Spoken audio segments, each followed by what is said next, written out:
یہ عربوں کے پاس چھوڑ دیا گیا. اس وقت جو بادشاہ ہیں شاہ حسین اردن کے، ان کے دادا سب سے بڑے غدار وہی تھے، لہذا ان کو اس علاقے کی بادشاہت دے دی گئی. اس کے بعد نجد سے ایک تحریک اٹھی ہے، وہ سعودی جو خاندان ہے وہ نجد سے اٹھا. نجد میں اس وقت کچھ بھی نہیں تھا، وہ تو صرف ریت کے تودے تھے اور کچھ بھی نہیں، لہذا ادھر کسی استعماری قوت کو دیکھنے کی ضرورت ہی نہیں تھی. وہ تو بعد میں تیل برآمد ہوا اور اس کی حیثیت ہو گئی، اور یہ امارات کا علاقہ جو ہے اس کی دنیا میں اب گویا کہ یوں سمجھیے کہ جو سب سے زیادہ اہم علاقے ہو سکتے ہیں روئے ارضی کے نقشے پر، ان میں سے ایک وہ ہو گیا. لیکن یہ اس وقت کی بات میں کر رہا ہوں، کوئی حیثیت نہیں تھی، لہذا اس کو چھوڑ دیا گیا. یہ ہے تاریخی پس منظر، یہ لکیریں جو کھینچی گئی ہیں. یہ ایک ملت اسلامیہ کو جو قومیتوں میں تقسیم کیا گیا، پھر نعرے لگوائے گئے المصر للمصریین الشام للشامیین. اب شامی ایک علیحدہ قوم ہو چکے ہیں، مصری ایک علیحدہ قوم ہو چکے ہیں، عراقی ایک علیحدہ قوم ہو چکے ہیں. یہ ساری تقسیمیں استعمار کی پیدا کرنا ہے، اس کا کوئی تعلق اسلام کے ساتھ نہیں. اب ضرورت تو اس بات کی تھی کہ استعمار کے پنجے جب یہاں سے کچھ ہٹے، دوسری جنگ عظیم کے بعد ایک دور آیا، امریکہ ابھرا ہے دنیا کی عالمی سطح پر سیاست میں. اس کے ہاں کچھ آزادی کے تصورات تھے، اس نے بھی سپورٹ کیا.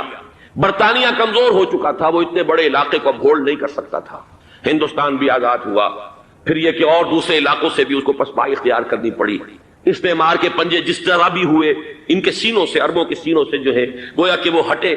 لیکن امریکہ نے ایک اپنی بہت بڑی حکمت عملی جو اختیار کی، عالم عرب کے سینے میں اسرائیل کا خنجر پیوست کر دیا تاکہ یہ کبھی آزاد نہ ہو جائیں، ہمارے انگوٹھے تلے رہے، ہماری پالیسی گورن کرے.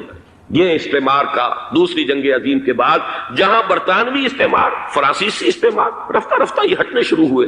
صدر ناصر نے انگریزوں کو اٹھا کر پھینکا میڈیٹرینین میں اور دوسرے جگہوں سے.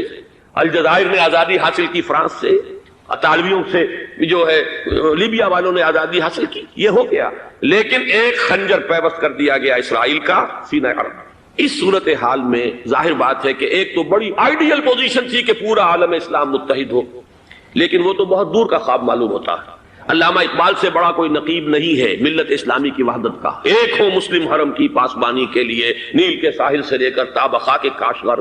لیکن انہیں بھی اپنے لیکچرز میں کہنا پڑا کہ اس وقت جو صورتحال ہے، پورے عالم اسلام کی ایک وحدت بن جانا تو تقریباً ناممکن نظر آ رہا ہے. اگر کسی طرح ایک common wealth of Muslim nations وجود میں آ جائے تو بھی بڑی کامیابی ہوگی. لیکن اس سے بھی پہلے یہ تو زیادہ آسان تھا کہ عالم عرب ایک وحدت کی شکل اختیار کرنا. یہ تو ایک قوم ہے، اکثر و بیشتر ایک نسل یا زیادہ دو نسلیں کہتی ہیں. شمالی افریقہ میں بربر نسل بھی ہے، باقی تو سب عرب ہیں. یہ پورا عالم ایک نسل، ایک زبان، پورے اتنے رقبے کے اوپر بولے جانے والی ایک زبان، یہ تو ایک ہو جائے. افسوس یہ ہے کہ اس کا ایک ہو جانا، ایک شخصیت ابھری تھی جو مذہبی مزاج کی شخصیت تھی، جو دینی مزاج کی حامل شخصیت تھی. اگر اس کی قیادت میں عالم عرب متحد ہو جاتا تو واقعتاً ایک بہت بڑا جو ہے مرحلہ وہ طے ہو جاتا پوری عالمی ملت اسلامیہ کی ایک وحدت اختیار کرنے کا. وہ شخصیت تھی شاہ فیصل شہید کی. اور اس لفظ کے ساتھ ہی آپ کے ذہن میں آ گیا ہوگا کیوں انہیں شہید کر دیا گیا، کس نے کیا کرایا، کہاں سے تعلیم حاصل کر کے آیا تھا وہ جس نے شہید کیا شاہ فیصل شہید کو. اس کی گردن پر کون سوار تھی؟ وہ یہودی لڑکی کے جس کے فوٹو بھی شائع ہوئے، ایک گردن پر اٹھائے کھڑا ہوا شہزادہ اپنی ایک یہودی دوست کو، لڑکی کو. اور وہی ہے کہ جس نے جا کر پستول سے شہید کیا ہے. جہاں میں اچھی طرح جان لیجئے، جیسے بارہا میں نے عرض کیا ہے کہ حضرت عمر کو شہید کرنے والا کہنے کو ابو لولو فیروز تھا، لیکن اس کے پیچھے پورا ایرانی نسل پرستی کا جو پورا پس منظر ہے، اسے تو ہر شخص جس کی ذرا بھی نگاہ جو ہے جو صرف منظر کو نہ دیکھ رہی ہو، پس منظر کو بھی دیکھنے والی ہو، وہ تو جان دے گی کہ ابو لولو فیروز ایک فرد کا نام نہیں تھا، وہ ایران کا انتقام تھا عالم عرب سے. بالکل اسی طریقے سے یہ امریکی استعمار کا ہتھ کنڈا تھا، اسے محسوس ہوا. شاہ فیصل مذہبی مزاج کا شخص یہ ابھر رہا ہے، اور یہ شاہ فیصل کی حکمت عملی کا ذرا آپ اندازہ کیجئے.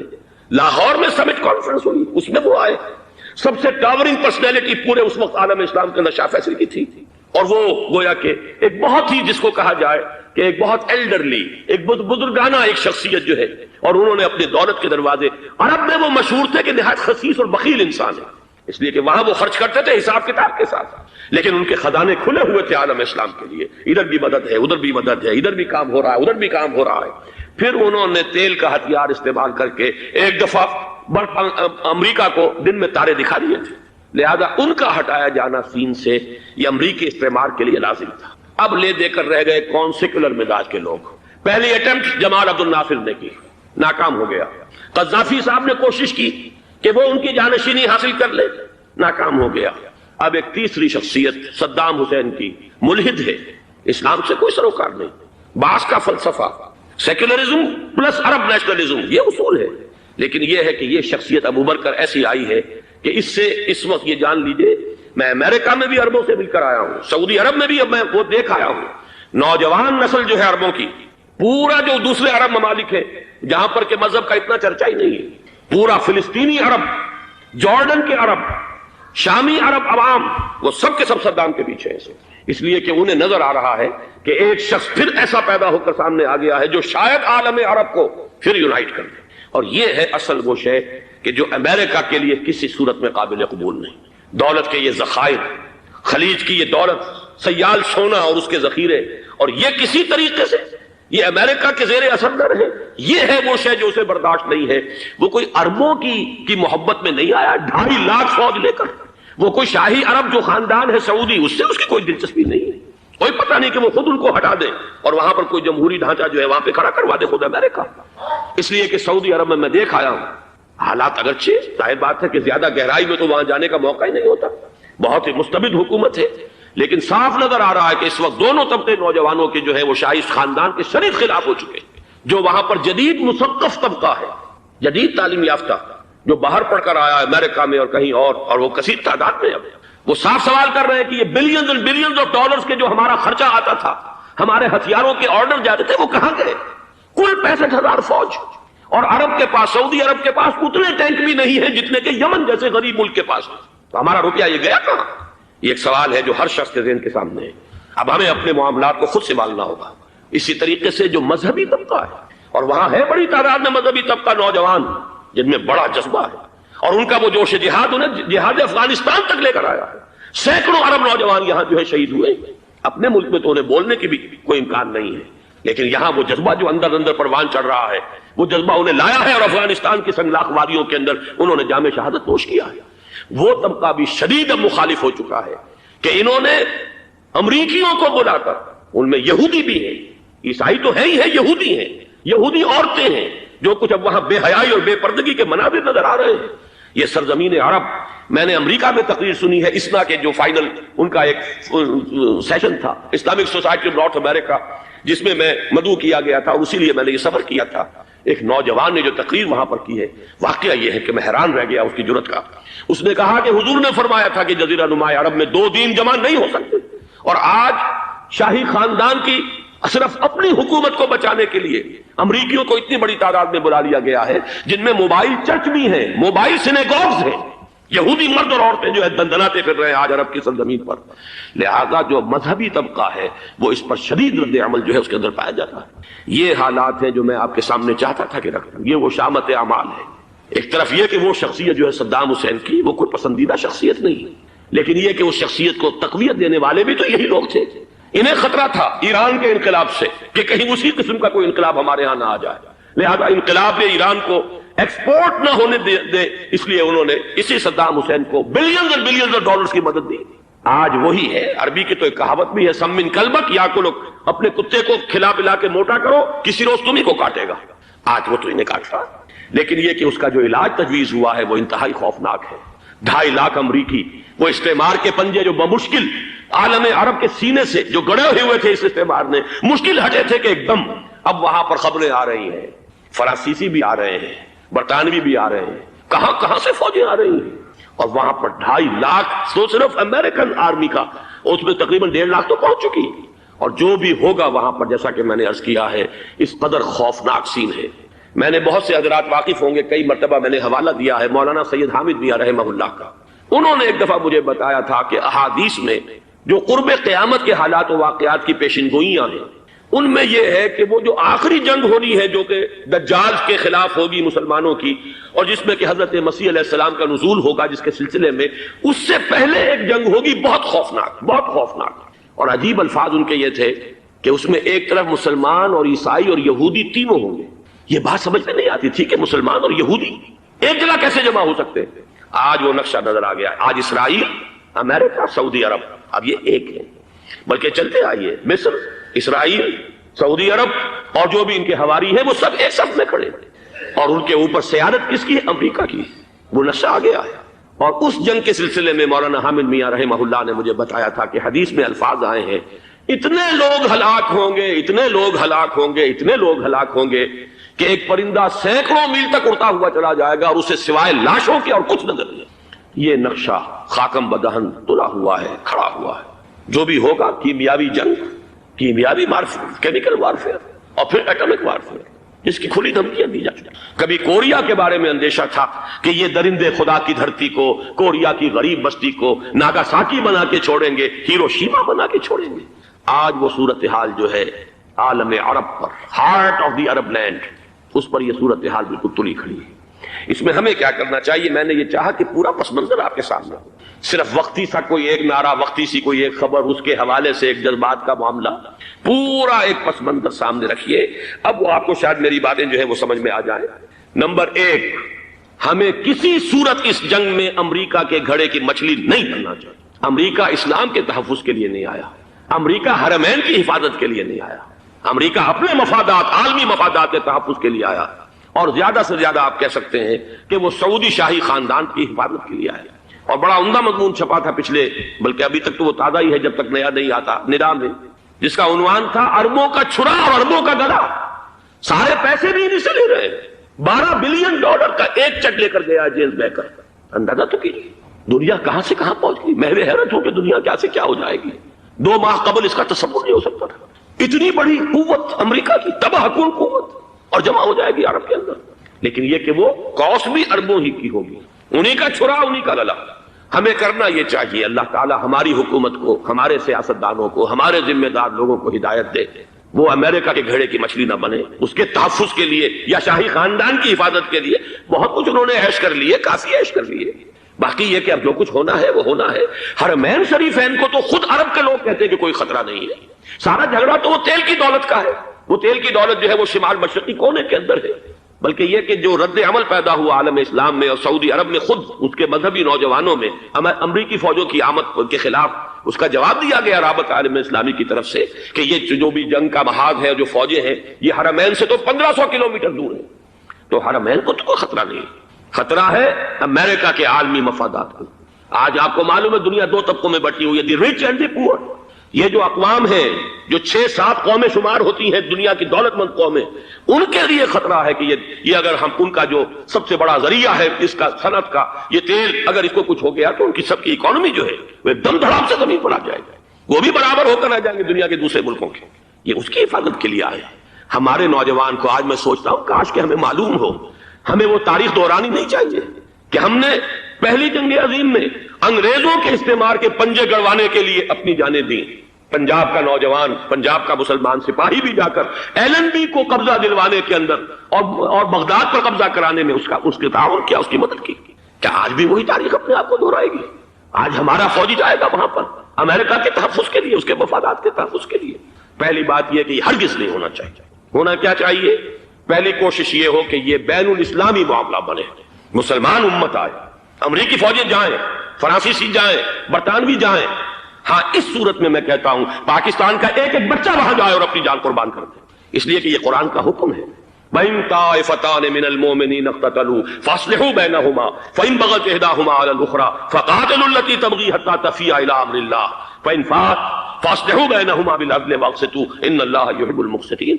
امت مسلمہ کو حکم دیا گیا ہے اگر مسلمانوں کے 2 گروہ لڑ پڑے تو تم صلح کراؤ، اور اگر ایک فریق زیادتی پر تلا رہے، اڑا رہے، تو اب سب مل کر اس سے جنگ کرو یہاں تک کہ اسے اللہ کے حکم کے آگے جھکا دو۔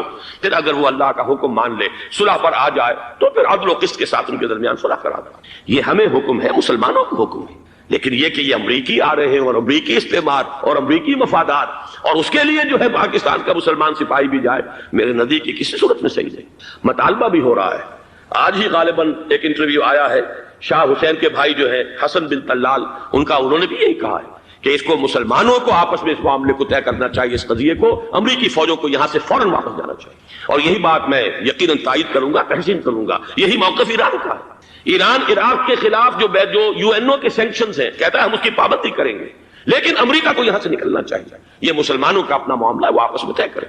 پاکستان کو بھی یہی موقف اختیار کرنا چاہیے پوری قوت کے ساتھ.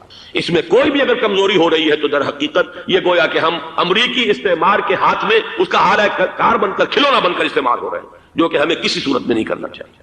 اگر یہ بھی ناکافی ہو تو دوسرا ایک اور مسئلے کا حل موجود ہے اس سے براڈر سطح پر، کہ غیر جانبدار ممالک اگر کوئی ہے ان کو بھی اس قضیے کے اندر شامل کیا جائے. ایک تحریک تھی کسی زمانے میں، کافی بڑی تھی، لیکن یہ کہ وہ بھی اگر اس کے اندر شامل ہو جائیں. لیکن امریکہ، رشیا، یہ تو ظاہر بات ہے سپر پاورز ہیں، ان کے مفادات ہیں، عالمی اور گلوبل مفادات ہیں. لہذا اول تو یہ ہونا چاہیے کہ بین الاسلامی معاملہ بنا کر، اس صورت میں جیسا کہ میں نے عرض کیا ہماری پوری فوج بھی جائے اللہ پر توکل کر کے. پاکستان کا محافظ اللہ ہوگا. اگر اللہ کے ایک حکم کے اوپر عمل کرتے ہوئے مسلمان یہاں سے جائیں اور جا کر وہاں پر جو ہے اپنی جانیں دینے کو تیار ہو جائیں. لیکن اگر یہ اس میں بھی کافی نہ ہو تو جو بھی غیر جانبدار ممالک ہیں ان کو بھی اس معاملے کے اندر شریک کیا جا سکتا ہے. بدرجہ آخر اگر پاکستانی فوج جائے وہ صرف حرمین شریفین کے گرد و نواح میں ان کو ڈپلوائے کیا جانا چاہیے. اگر خدا نہ خواستہ وہاں پر کوئی آنچ آنے کی شکل پیدا ہو جائے تو اس کی، اے ارض پاک تیری حرمت پہ کٹ مرے ہم، اس کے لیے مسلمانوں کو تیار رہنا چاہیے. اس لیے کہ بہرحال جہاں تک ارض پاک کی حرمت کا تعلق ہے وہ ہمارے ایمان کا جز ہے.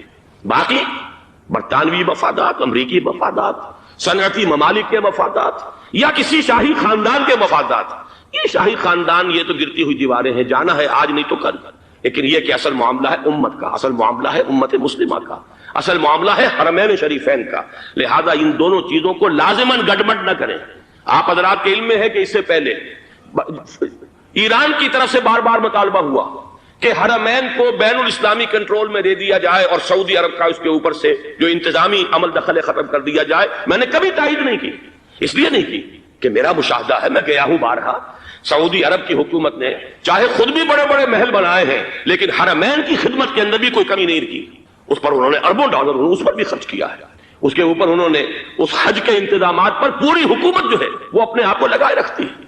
لہذا اس اعتبار سے کوئی کمی کی بات نہیں وہاں پر آئی کہ جس کے لیے ضرورت ہو کہ ان کا عمل دخل وہاں سے ختم کیا جائے. لیکن یہ صورتحال اب جو پیدا ہو گئی ہے یہ بالکل مختلف ہے، اسے اس کے کانٹیکسٹ کے اندر دیکھا جانا چاہیے اور اسی کے حوالے سے میں نے چند رائے آپ کے سامنے رکھی. اب آئیے پاکستان کی طرف جو ہمارا اصل مسئلہ ہے، اس کے تو ہم سب سے بڑے ذمہ دار ہیں. اس کی بھلائی ہے تو، برائی ہے تو، اس میں خیر آتا ہے تو وہ بھی ہماری کوشش اس کے لیے ضروری ہے، اور کوئی شر پیدا ہوتا ہے تو اس کی ذمہ داری بھی ہم پر آئے گی. اس کے ضمن میں چند باتیں عرض کر رہا ہوں. شدید ترین خطرہ ہے جیسا کہ میں عرض کر چکا ہوں کہ بھارت حملہ کرے گا. مجھے تو تقریباً یہ رائٹنگ آن دی وال کے مانند ایک فیصلہ نظر آ رہا ہے، بلکہ آج میں کسی سے کہہ رہا تھا کہ اگر اب نہیں تو پھر کبھی بھارت حملہ نہیں کر سکتا. اس کے لیے سچویشن بالکل رائٹ ہے. 2 مرتبہ ایکسرسائز کر چکا ہے وہ خاص ٹارگٹ بنا کر حیدرآباد کو، اور اس کے پیش نظر ہے سندھ میں جو بھی خلفشار ہے اسے اس کے علم میں ہے، جو بھی تصادم ہے.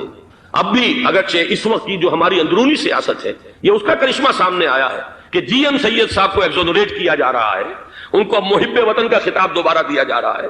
وہ شخص جس نے اسلام کے خلاف انتہائی زہریلی باتیں کی ہیں، وہ شخص جس کی کتاب اب پاکستان ٹوٹ جانا چاہیے، وہ لاکھوں کی تعداد میں ہندوستان سے چھپ کر آئی ہے، یہاں تقسیم ہوئی ہے، آج اسے سند دی جا رہی ہے. یہ ہے ہماری اندرونی سیاست کے کرشمے. میں اس پر تفصیل سے نہیں جانا چاہتا، لیکن اس شخص کی دیکھیے وہ جو علامہ اقبال کا شعر ہے کہ بت کرے میں برہمن کی پختہ زناری بھی دیکھ، دیکھ کعبے میں شکست رشتہ تسبیح شیخ، اور بت قدے میں برہمن کی پختہ زناری بھی دیکھ. کہ نظر یہ آ رہا ہے کہ اس نے رہا ہوتے پہلا بیان یہ دیا ہے کہ ہماری پہلی ترجیح یہ ہے کہ پاکستان ٹوٹ جائے اور ہندوستان کے ساتھ ہم ایک انڈیپینڈنٹ اسٹیٹ کی حیثیت سے کانفیڈریشن قائم کریں.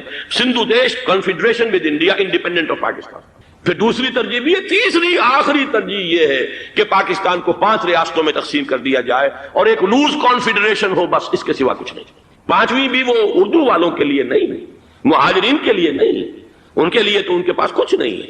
5ویں بھی پنجاب میں سے کاٹ کر سرائیکی صوبہ بنایا جائے اور سندھ میں تو بہرحال اردو بولنے والوں کو سندھی بن کر رہنا ہوگا. یہ اس شخص کا رہائی کے بعد بھی بیان ہے جسے آپ سند دے رہے ہیں کہ وہ محب وطن ہے، اور وہ غدار نہیں ہے، وہ پاکستان کا مخالف نہیں ہے. بہرحال یہ حالات جو ہے انتہائی خوفناک ہیں ہمارے.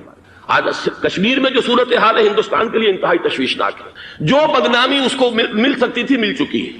اور یہ آپ نے دیکھ لیا وہ امریکہ بہادر جو 1.5-2 لاکھ آدمی لے کر پہنچ گیا سعودی عرب میں، اس نے انگلی تک نہیں اٹھائی ہے کہ کشمیر میں بھارت کیا کر رہا ہے. یہ ہے ان کی ڈبل سٹینڈرڈز، یہ ہے ان کی بے ایمانیاں کہ بھارت جو کچھ کر رہا ہے وہاں. آج اگر ظلم ہو رہا ہے کویت میں عراقیوں کے ذریعے پورے ورلڈ ٹیلی ویژن پر، CNN پر، فلاں پر اور اخبارات میں، آج بھی ایک لمبا مضمون میں نے اخبار میں پڑھا ہے. لیکن یہ ہے کہ کشمیر میں کیا ہو رہا ہے کہیں تذکرہ نہیں ہو رہا. یہ ہے دنیا کے اندر دیانت اور امانت اور شرافت کا حال، اور بین الاقوامی سیاست جو ہے اس کے ڈبل سٹینڈرڈز. لہذا جو بدنامی بھارت کو آ سکتی تھی وہ آ چکی ہے. ہندوستان سے ایک نوجوان مسلمان صحافی دہلی سے آئے تھے، نئی دنیا ایک پرچہ نکلتا ہے اس کے طرف سے وہ دورہ کر کے گئے ہیں. مجھ سے بھی لاہور میں ملے تھے، تقریباً 1 مہینہ 1.5 مہینہ ہوا. ان کے الفاظ سن کر میں کانپ گیا تھا. انہوں نے کہا تھا کہ بھارت کی حکومت اس کے اوپر تلی ہوئی ہے کہ چاہے ایک ایک اور آخری کشمیری کو بھی ہلاک کرنا پڑے، وہ کشمیر کے اندر کبھی بھی کوئی معاملہ جو ہے کشمیر کی آزادی یا کشمیر کو پاکستان کے لیے جانے کے لیے تیار نہیں ہے. کیا بگڑے گا اس کا؟ آپ سمجھیے کہ اگر 80-90 کروڑ قوم کی ایک قوم ہے، 1 کروڑ آدمی ختم کر، ان کا دل تو جو ہے اس پہ دکھے گا نہیں. حال ہمارا یہ ہے کہ ہم تو کوئی چیلنج بھی نہیں کر سکے. ہم تو اپنی صفائی دیتے رہے کہ نہیں ہمارا کوئی ہاتھ نہیں ہے، ہم نے کچھ نہیں کیا ہے، ہمارا کوئی اس کے اندر عمل دخل نہیں ہے. بس یہی ہماری ڈپلومیسی کا شاہکار رہا ہے. یہ حال ہے پاکستان کا. لہذا بھارت کا وہ معاملہ جو ہے، میں نے جیسا کہ آپ کے سامنے مختلف فیکٹرز گنوا دیے تھے، اندرونی اس کی سیاست، اندرونی خلفشات، وہ تو اب آ کر رہے گا. اللہ یہ کہ اللہ تعالیٰ کے قبضہ قدرت میں ہر شے ہے، وہ ٹال دے تو ٹال دے. مجھے اقبال کا وہ شعر یاد آ رہا ہے، تقدیر تو مبرم نظر آتی ہے ولیکن پیران کلیسا کی دعا ہے کہ یہ ٹل جائے. ہم دعا کریں کہ یہ ٹل جائے وقت، لیکن یہ ہے کہ تقدیر مبرم نظر آ رہی ہے. اس حالت میں ہمیں کیا کرنا چاہیے؟ نمبر 1 یہ کہ سب سے اہم شے ہے قومی یکجہتی، اور قومی یکجہتی کے اعتبار سے انتہائی خوفناک مرحلہ آ رہا ہے انتخابات کا. انتخابات میں تو کچھ نہ کچھ فساد، کچھ نہ کچھ دنگا، کچھ نہ کچھ ہنگامہ، ایک دوسرے کے خلاف کیچڑ، ایک دوسرے کے خلاف الزامات بوچھاڑ، یہ تو بڑھتے ہیں. بھارت میں بھی قتل و غارت گری ہو جاتی ہے کچھ نہ کچھ. لہذا یہاں پر بھی پیر پگاڑا صاحب جو ہمیشہ سے کہتے چلے آ رہے ہیں فیملی پلاننگ، آج پھر ان کا جملہ آ گیا ہے کہ شاید اس انتخابات میں فیملی پلاننگ کے ذریعے سے کوئی بہت بڑا کام ہو جاتا. پہلی بات تو یہ ہے کہ میں نے اب تک یہ کہا ہے کہ انتخاب کسی صورت میں پوسٹ پون نہیں ہونے چاہیے. اب بھی میں یہ کہتا ہوں کہ اگر تو انتخابات کا بدل صرف ایک ہے اور وہ مارشل لا ہے، تو پھر مارشل لا سے تو بہتر ہے کہ وہ انتخابات ہوں چاہے اس میں کوئی خلفشار بھی ہو. اس لیے کہ مارشل لا کا مطلب جو ہے وہ تو سندھ کے اندر ایک ناگزیر دھماکہ ہو جائے گا، تباہ کن، خوفناک، اور پھر بھارت کو کچھ کرنے کی ضرورت نہیں ہوگی، کیا کرایا اسے سارا معاملہ سندھ کے اندر سے مل جائے گا. مارشل لا ہرگز نہیں ہونا چاہیے. وہ بات جو سن 80 میں نے 18 اگست 1980 کو کہی تھی ضیاء الحق مرحوم سے، آج پھر اسی بات کی میں تکرار کر رہا ہوں، اعادہ کر رہا ہوں. مارشل لا پاکستان کے لیے سوسائڈل ہے. لیکن ایک آلٹرنیٹ سامنے آیا ہے. ایک تو پشاور ہائی کورٹ کا ورڈکٹ آ گیا، اور یہ کہ کچھ اور لوگوں کی طرف سے بھی باتیں آئی ہیں. 1-2 دن ہوئے ہیں، جنگ میں 2 اہم سرخیاں تھیں، اور وہ بڑے اونچے حلقہ جو ہمارا فوج کا اونچا حلقہ ہے اس کی طرف سے، اگرچہ نام کسی کا نہیں تھا. ایک تو یہ کہ مارشاء اللہ یہاں کسی صورت نہیں لگے گا. دوسرے یہ کہ کوئی قومی حکومت کی تشکیل جو ہے اگر کسی طرح ہو سکتی ہو تو وہ اس وقت کا حل ہے، اور وہ اسی شکل میں ممکن ہے. اگر تو الیکشن آپ پوسٹ پون کرتے ہیں اور اسمبلیاں پرانی بحال نہیں کرتے، تو پھر تو اس کا مطلب یہ کہ ہمارا کانسٹیٹیوشن ایبروگیٹ ہو گیا، اور اس کا آلٹرنیٹ سوائے ایک مارشل لا کے اور کوئی نہیں. لیکن اگر صدر اسحاق صاحب ہمت کر لیں، ملک کے حالات کو دیکھ کر، جو اس وقت صورتحال ہے، جو خطرات ہیں بارڈر پر، ان کو دیکھتے ہوئے یا تو یہ کہ عدالتوں کے ذریعے سے اسمبلیاں بحال ہو جائیں، اس میں حکومت زیادہ رکاوٹ نہ ڈالے، یا یہ کہ خود صدر اسحاق صاحب واپس لے سکتے ہو قدم تو واپس لے لیں. لیکن یہ کہ تمام پارٹیز سے یہ پہلے عہد لے لیا جائے کہ وہ ایک قومی حکومت کی تشکیل کریں گے. یہ وہ بات ہے، آپ کو یاد ہوگا مرزا اسلم بیگ صاحب، انہوں نے بالکل شروع میں سن 88 کے الیکشن کے بعد کہا تھا کہ نیشنل گورنمنٹ فارم کی جانی چاہیے. اس وقت تو کسی نے دھیان نہیں دیا، پیپلز پارٹی بڑے نشے میں تھی، اس کو خاص طور پر سندھ میں جس طرح کا واک اوور ملا تھا، اس کا ایک نشہ تھا اس کے دماغ پر، اس لیے وہ سوچنے پر تیار نہیں ہوئی. لیکن یہ کہ وہ جو ایک فارسی میں کہا جاتا ہے کہ ہر چے دانا کنت کنت نادا لیک بعد از خرابی بسیار. لیکن عزازیل نامی ایک جن تھا جو ایک تو جن ہونے کی نسبت سے فرشتوں سے کچھ نہ کچھ مماثلت تھی، قرب تھا. دوسرے یہ علم میں، زہد میں، عبادت میں اتنا اونچا تھا، اتنا اونچا تھا، اتنا اونچا تھا کہ یہ ملائکہ ہی کے صف میں شامل. اس نے علم بغاوت بلند کر دیا جب حکم دیا گیا کہ سجدہ کرو آدم کو. اب یہ دیکھیے کس قدر یہ اہم مضمون ہے، اور آپ سوچ رہے ہیں یہ باتیں آج پہلی مرتبہ ہمیں اس طرح سنائی جا رہی ہیں. یہ باتیں تو علم میں آتی نہیں. وجہ کیا ہے؟ آپ کو دلچسپی نہیں ان چیزوں سے. جدید تہذیب نے ان چیزوں کی اہمیت کو زیرو کر دیا. قرآن میں اہمیت کا کیا عالم ہے؟ 7 جگہ یہ مضمون قرآن میں آیا. یہ فرشتوں کو ہم نے حکم دیا سجدہ کرو آدم کو، سب نے سجدہ کیا. فسجد الملائکۃ کلھم اجمعون، سارے کے سارے، کل کے کل، سب نے مل کر سجدہ کیا آدم کو. اللہ کے حکم کی فوراً تعمیل کر دی. الا ابلیس ابا واستکبر وکان من الکافرین. ابلیس نے نہیں کیا، انکار کیا، استکبار کیا، گھمنڈ کیا. اور اس کو سورہ کہف میں بیان کر دیا گیا. یہ اس لیے کہ وہ اصل میں جنات میں سے تھا، اگرچہ شامل تو تھا فرشتوں میں اس وقت. کانا من الجن ففسق عن امر ربہ، وہ اصل میں جنات میں سے تھا، اس وجہ سے وہ اپنے رب کے اس فیصلے کے خلاف کھڑا ہو گیا، سرکشی تھی اس میں. یہ معاملہ اتنا اہم ہے، اب آپ سمجھیے کہ 7 مرتبہ سورہ بقرہ، سورہ اعراف، سورہ حجر، سورہ بنی اسرائیل، سورہ کہف، سورہ طٰہٰ، سورہ صاد، 6 مکی صورتوں میں ذکر ہے یہ، اور ایک بدنی صورت سورہ بقرہ. ان میں سے اکثر مقامات پر پھر جب اللہ نے کہا کہ اچھا تم نے یہ سرکشی کی ہے اور ہمارے حکم کی خلاف ورزی کی ہے تو یہاں سے نکل جاؤ، دفع ہو جاؤ، تم مردود ملعون، ان علیک لعنتی الی یوم الدین، اب تجھ پر لعنت رہے گی میری قیامت کے دن. اس نے کہا اچھا پروردگار پھر مجھے ذرا مہلت دے دے، رب فانظرنی الی یوم یبعثون، قیامت تک میری زندگی طویل کر دے. فذهب فإنك من المنظرین، کہہ دیا اچھا جاؤ، تمہاری یہ درخواست بھی ہم نے قبول کی. اس نے کہا پروردگار اب میں اس آدم کو بھی گمراہ کر کے چھوڑوں گا اور آدم کی نسل کو تباہ کر کے. انتہائی شدید چیلنج کے انداز میں یہ قرآن مجید میں 4-5 مرتبہ میں نے صرف 2 جگہ سے آپ کو اس وقت کوٹ کر کے سنایا تھا. سورہ اعراف میں اللہ تعالیٰ فرماتے ہیں قال، اس پر ابلیس نے کہا فبما اغویتنی، تو اے رب جو تو نے مجھے گمراہ کیا ہے، مجھے ذلیل کر دیا، مجھ پر فوقیت دے دی، اس کو انا خیر منہ، میں اس سے بہتر ہوں. خلقتنی من نار وخلقتہ من طین، بنایا تو نے مجھے آگ سے اور اس کو بنایا مٹی سے، پھر مجھ سے مطالبہ کہ میں سجدہ کروں اور میں نے سجدہ نہیں کیا تو تو نے مجھے ملعون قرار دے دیا. قال فبما اغویتنی لاقعدن لهم صراطک المستقیم، اب میں یہ نسل آدم کے لیے اس کو برباد کرنے کے لیے تیری سیدھی راہ کے اوپر دھات میں بیٹھوں گا، سیدھے راستے پر چلنے نہیں دوں گا.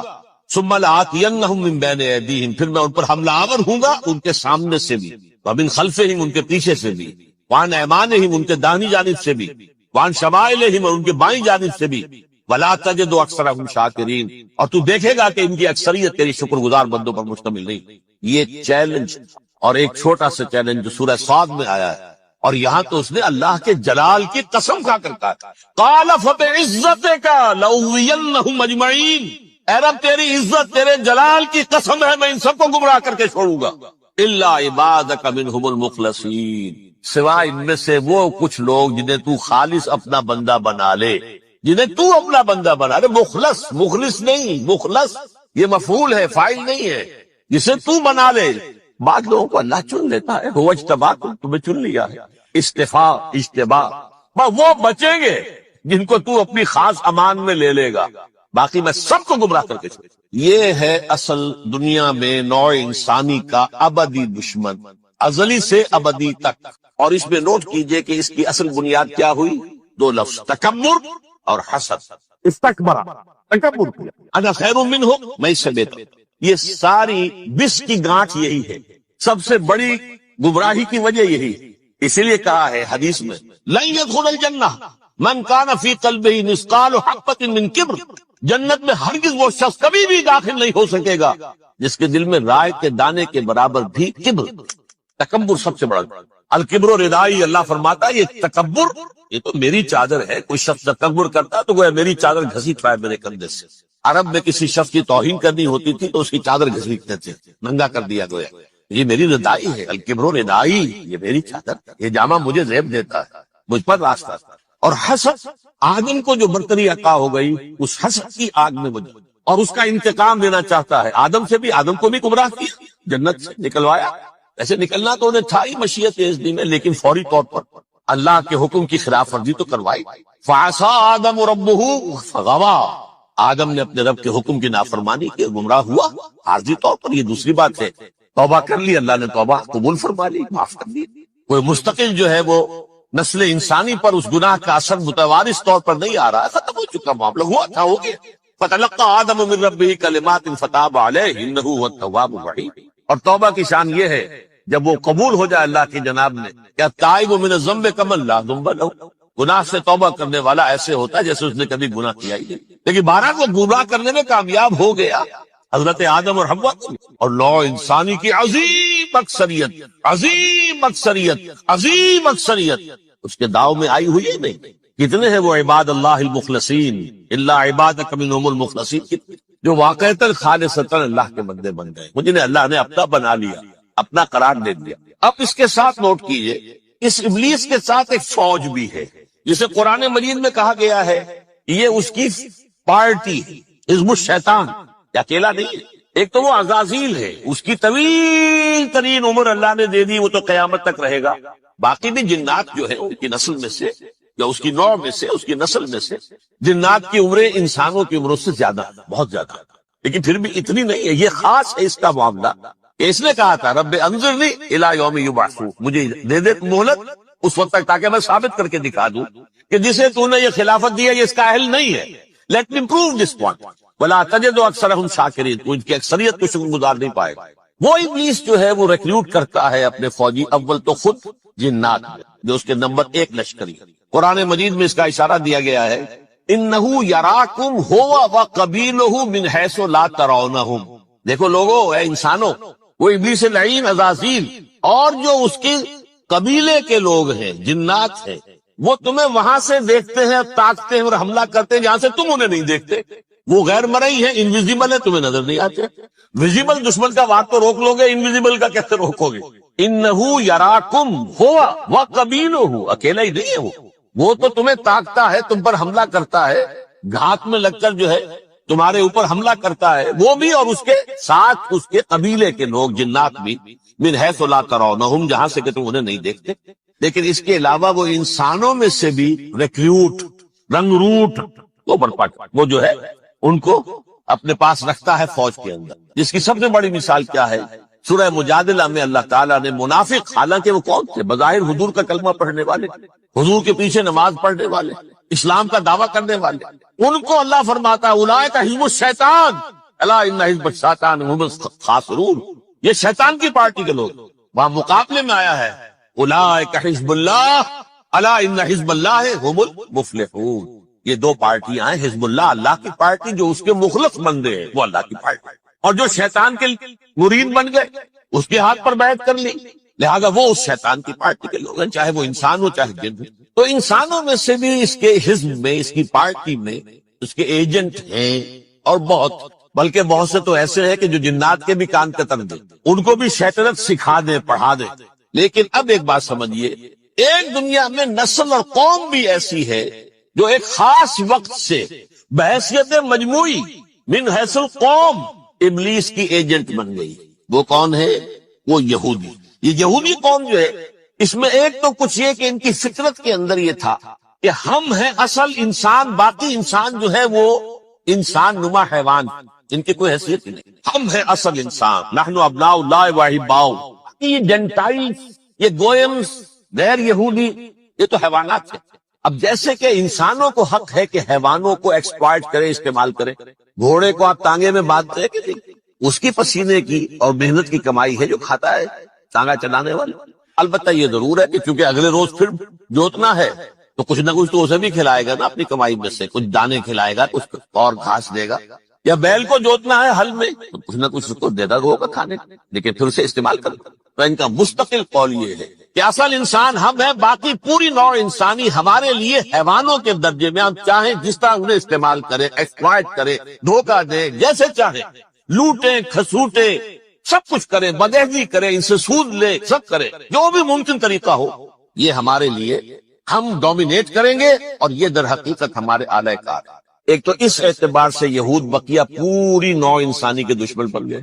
قرآن مجید کی وہ آیت بھی میں نے آپ کو سنائی، وَقَالُوا لَيْسَ عَلَيْنَا فِي الْأُمِّيِّينَ سَبِيلٌ. یہ امیین کہتے تھے نا ان کو، جو غیر یہودی ہیں، کیونکہ ان کے پاس کتاب تھی، تورات تھی، اور کتاب نہیں تھی کسی کے پاس. لہذا یہ صحیح ان پڑھ ہے، پاگل ہے، جاہل ہے، امی ہے. ہم ہیں صاحب کتاب، ہمارے پاس شریعت، ہمارے پاس کتاب. یہ لوگ ان پڑھ ہیں، جاہل. لَيْسَ عَلَيْنَا فِي الْأُمِّيِّينَ سَبِيلٌ. ان امیین کو ہم لوٹیں کھسوٹیں، دھوکہ دیں، فریب سے جو کریں، چوری کریں، ڈاکہ ڈالیں، جیب کے قطرے، جس طرح بھی کریں ہمارے لیے جائز ہے. ہمارے اوپر کوئی گرفت نہیں ہوگی. اللہ تعالیٰ ہم سے یہ نہیں پوچھے گا تم نے جھوٹ کیوں بولا تھا اس کے ساتھ، تم نے وعدہ خلافی کیوں کی تھی اس کے ساتھ، تم نے کیوں دھوکہ دیا تھا اس کو، تم نے کیوں اس کا مال جو ہے غبن کر لیا تھا، ہڑپ کر لیا. نہیں، ہم پر پوچھ. اس اعتبار سے ایک تو یہ انسانیت کی دشمنی ان کی گھٹی میں پڑ گئی، اس غلط خیال کی وجہ سے ہم تو بخشے بخشائے ہیں، we are the chosen people of the Lord. ہمیں تو اللہ اگر جہنم میں داخل بھی کرے گا تو صرف چند دن، لن تمسنا النار الا ایاما معدودات. باقی اصل میں تو ہم تو اللہ کے پسندیدہ، نحن ابناء اللہ واحباؤہ، اس کے بیٹوں کے مانند ہیں، بڑے چہیتے ہیں، لاڈلے ہیں. یہ باقی دنیا، باقی انسان ہماری چراہ گاہ ہے، جیسے چاہے چرے، جس طرح چاہے ہڑپ کر دیں. یہ تو ان کا پہلے سے مستقل معاملہ تھا. لیکن اس کے بعد ان کی تاریخ میں ایک دور وہ آیا جب حضرت مسیح علیہ السلام ان میں مبعوث کیے گئے. یہ 1400 سالہ تاریخ کا کلائمیکس ہے یہود کی. جب کتاب انہیں دی گئی تھی تورات حضرت موسیٰ کے ذریعے، وہ 1400 قبل مسیح کا واقعہ ہے. اس وقت سے لے کر اللہ کا وہ فضل ان پر ہوا، وہ فضل ان پر ہوا کہ کوئی ایک لمحہ ایسا نہیں آیا 1400 برس میں کہ ان کے ہاں کوئی نہ کوئی نبی موجود. یہ تار ٹوٹا ہی نہیں. 2 سے شروع ہوا، موسیٰ ہارون علیہ السلام، اور 1400 برس کے بعد پھر آخری 2 ہیں، عیسیٰ اور یحییٰ علیہ السلام. یوں سمجھ لیجئے. اور اس کے درمیان یہ تار ہے، اور اس تار میں کوئی ایک لمحہ ایسا نہیں آیا کہ کوئی نبی موجود. اس میں اتار چڑھاؤ بہت سے آئے، اس کا وہ میرا موضوع نہیں ہے. اس وقت قبل مسیح کی تاریخ جو ہے وہ میرا موضوع نہیں ہے. قرآن مجید میں سورہ بنی اسرائیل کے پہلے رکوع میں اس کا تذکرہ موجود. وَقَضَيْنَا إِلَىٰ بَنِي إِسْرَائِيلَ فِي الْكِتَابِ لَتُفْسِدُنَّ فِي الْأَرْضِ مَرَّتَيْنِ وَلَتَعْلُنَّ عُلُوًّا كَبِيرًا. 2 مرتبہ ان پر عذاب کے کوڑے برسے. پہلے اشوریوں کے ذریعے سے جو شامی تھے، سیرینز اشوری کہلاتے تھے. پھر بابلیوں کے ذریعے سے، یعنی عراقیوں کے ذریعے سے. بیبیلونیا نام تھا عراق کا پہلے. ان پر بہت بڑی بڑی تباہیاں آئیں، اللہ تعالیٰ کی طرف سے عذاب آئے. اس کے بعد پھر دوسرے دور میں دوسرا اقتدار کا دور آیا، خربستیاں بڑھ گئیں. تو پہلے گریکس کے ذریعے سے، یونانیوں کے ذریعے سے، اور پھر رومیوں کے ذریعے سے پسوایا. یہ دور گزر چکے تھے ان پر، 2 عروج کے دور اور 2 زوال کے دور. میری چھوٹی سی کتاب ہے تنظیم اسلامی کا تاریخی پس منظر، شاید 6-7 روپے کی ہوگی. اس کو آپ دیکھیں گے تو اس میں اس کا پورا نقشہ آپ کو مل جائے. ویسے تو یہ کہ میری جو ذرا بڑی کتاب ہے، سابقہ اور موجودہ مسلمان امتوں کا ماضی، حال اور مستقبل، اس میں میں نے ان معاملات کو بڑی تفصیل سے بحث. بہرحال یہ جو دور تھا ان کا 1400 سالہ، وہ اونچ نیچ سے ہوتا ہوا جب آیا ہے حضرت مسیح کی بعثت پر، تو ان کی شرارت کی انتہا یہ ہو گئی کہ اللہ تعالیٰ نے مسیح کو رسول بنا کر بھیجا. رسولاً الی بنی اسرائیل. حضرت موسیٰ اور حضرت عیسیٰ کے درمیان رسول کوئی نہیں ہے، سب نبی ہیں. حضرت موسیٰ رسول تھے اور حضرت عیسیٰ رسول. درمیان میں داؤد ہو، سلیمان ہو، یشعیاء ہو، زکریا ہو، یہ سب نبی ہے. یحییٰ نبی ہے، رسول نہیں ہے. لہذا وہ شہید کر دیے گئے. رسول شہید نہیں ہو سکتا، قتل نہیں ہو سکتا. لیکن عیسیٰ اور موسیٰ کے درمیان 1400 برس ان کے جو ہیں، اس کا کلائمیکس ہے حضرت مسیح علیہ السلام کی بعثت. اور حضرت مسیح علیہ السلام کو جسے اللہ نے اپنی روح قرار دیا، روح منہ، کلمتہ القاہا الی مریم، اللہ کا کلمہ، عظیم ترین معجزات. انہوں نے کیا کہا؟ یہ ولد الزنا ہے، حرام زادہ ہے، معاذ اللہ، نقل کفر نباش، یہ جادوگر ہے، یہ مرتد ہے، یہ واجب القتل. اصل حکومت اس وقت رومیوں کی تھی حکومت، لیکن انہوں نے انہیں آٹونومی دے رکھی تھی، اپنے مذہبی معاملات تم خود طے کر سکتے. تو قائفاس جو اس وقت کا ان کا ہیڈ ربائی تھا سب سے بڑا، اس کی عدالت نے فیصلہ کیا مسیح کو سولی چڑھا دیا جائے. پائلیٹس پونٹس اس کے پاس ان کی ازداش پہنچ گئی، یہ ہمارا مجرم ہے مذہبی، یہ مرتد ہے، یہ کافر ہے، یہ جادوگر ہے، یہ واجب القتل ہے، اسے قتل کر سولی چڑھا دو. خیر وہ لمبی بات ہو جائے گی. اس نے تو اپنے ہاتھ دھوئے کہ صاحب ہمارے پاس کوئی جرم نہیں ہے اس کے خلاف، تم کہتے تو ٹھیک ہے سولی چڑھا دو. یہ دوسری بات ہے کہ اللہ نے حضرت مسیح کو اٹھا لیا آسمان پر. ان کی جگہ وہ شخص سولی چڑھا جس نے غداری کر کے گرفتار کروایا تھا، جوڈاس اسکیریوٹ. اس کی شکل اللہ نے بدل دی حضرت مسیح کی سی، اور حضرت مسیح کو فرشتے اٹھا کے اوپر لے گئے، وہ زندہ آسمان پر اٹھا لیے گئے. اور یہ ساری تفاصیل نہ قرآن میں ہے نہ حدیث میں، یہ انجیل میں ہے. لیکن انجیل کون سی؟ برنباس کی، gospel of the Lord according to Saint Barnabas. یہ حواریین مسیح میں سے تھے، لیکن عیسائی ان کو تسلیم نہیں کرتے، ان کی بائبل کو صحیح نہیں مانتے، کینونیکل نہیں مانتے. 100 انجیلیں تھی، 104 تھی، جن میں سے 4 چنی ہیں انہوں نے. یہ بتی اور جان اور مرکس مارکس یہ ہے. تو یہ 4 انجیلیں ہیں، انہوں نے تسلیم کی کہ یہ کینونیکلز ہیں، یہ تو ہیں حقیقی. باقی جو ہے 100 اس کو وہ تسلیم کی. ان میں سے ایک ہے یہ برنباس. اس میں یہ تفصیل ہے کہ اللہ تعالیٰ نے اس شخص کی، جیوڈاس کی، یہودا جیوڈاس اس کو انگریزی میں کہتے ہیں، اس کی شکل بدل دی حضرت مسیح کی سی. وہ گرفتار ہوا، وہ سولی چڑھا. وہ غدار تھا، غداری کی سزا اسے ملنی تھی، وہ مل گئی. حضرت مسیح کو فرشتے 4 اٹھ رہے ہیں. جس کوٹڑی میں حضرت مسیح مقیم تھے، ایک باغ کے اندر روپوش تھے، اس کی چھت پھٹی ہے. 4 فرشتے آئے ہیں، حضرت مسیح کو اٹھا کر لے گئے ہیں. چھت برابر ہو گئی ہے. اس کے بعد وہ شخص پکڑا گیا. بہرحال حضرت مسیح کو اللہ نے اٹھا لیا، لیکن وہ دن ہے کہ اس قوم کو اب مغضوب علیہم قرار دے دیا۔ نوٹ کر دیجئے، اصل میں تو ہونا یہ چاہیے تھا